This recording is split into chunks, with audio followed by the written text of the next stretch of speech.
Cloudburst.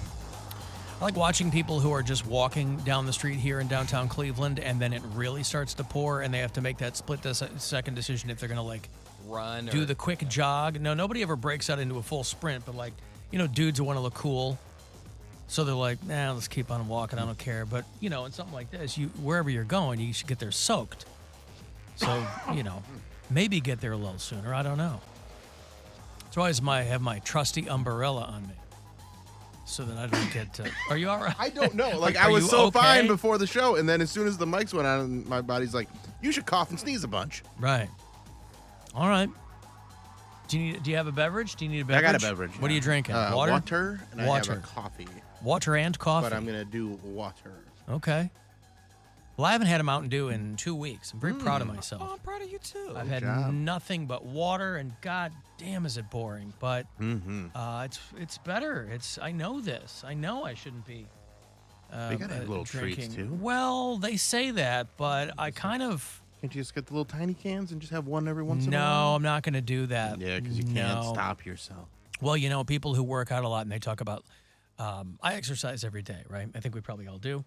And, you know, people go, ooh, this is my cheat day or whatever. And it just always feels like a bunch of steps backwards when you talk about a cheat day because some people can handle it. I don't know that it's something. Yeah, you need something to look forward to. I mean, I'm pretty good in moderation most of the time, but I just know that left to my own devices, if I slip a little bit, Then you're back on the Mountain Dew every day. I'm off the wagon again. So I get it. try to really keep myself very disciplined once I put my mind to it. I've been doing a meal plan thing where everything gets delivered to me for the past month and a half, or just about a month, and down like 17 pounds. So it's working. Good for you. And and it just takes all the guesswork out of it. You don't have to think about anything. Yeah, because Well, you throw it in, nuke it. Yeah, just microwave it real quick. Some of them I'll throw in like a frying pan and like kind of get them heated up that way, depending on what the food is. But the microwave's fine. They're fresh. They're good.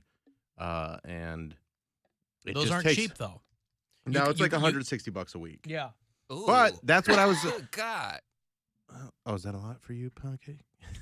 Yes. That is a lot for him. No, it's a lot. It's a lot of money.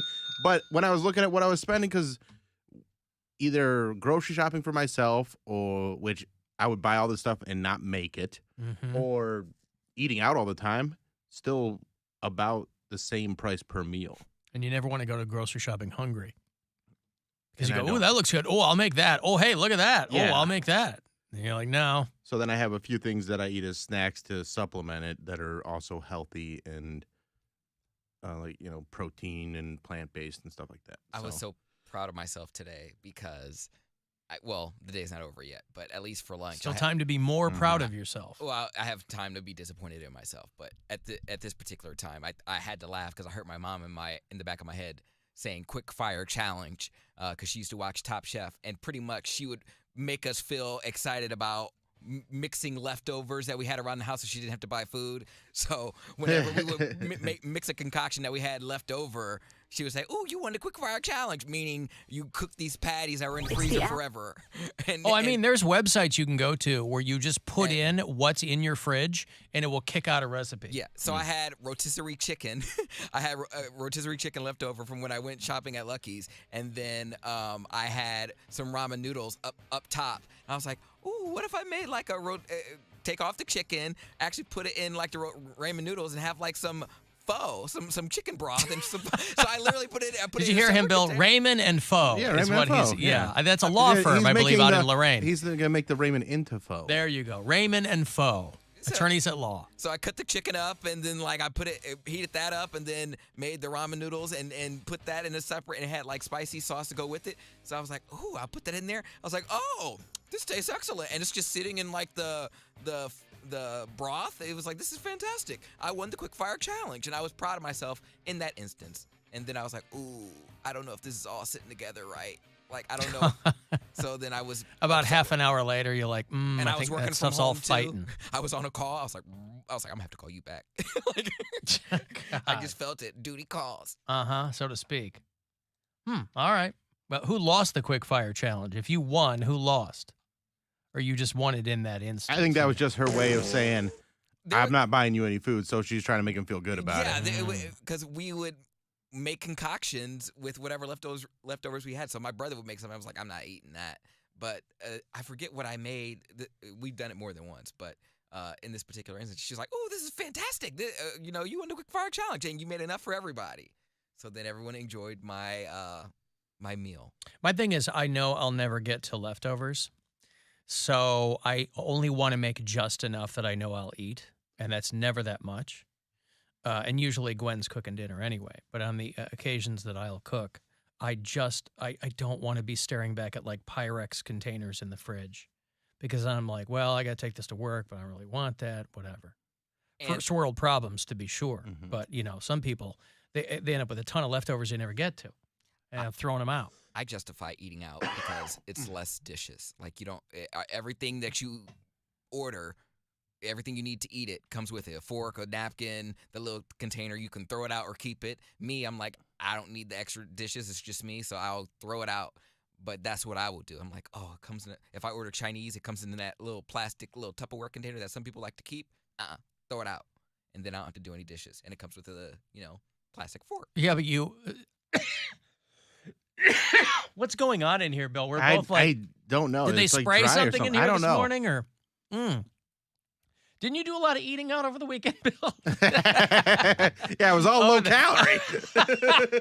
Over the holiday Yeah, weekend? it was, Oh, man. quite low calories. So, Yeah, good for you. He's staying on Yeah. the straight and narrow. You're burning as many calories as you're taking in. So You it's sure just are. fine. It's negative calories, probably. It's like eating celery. Yep.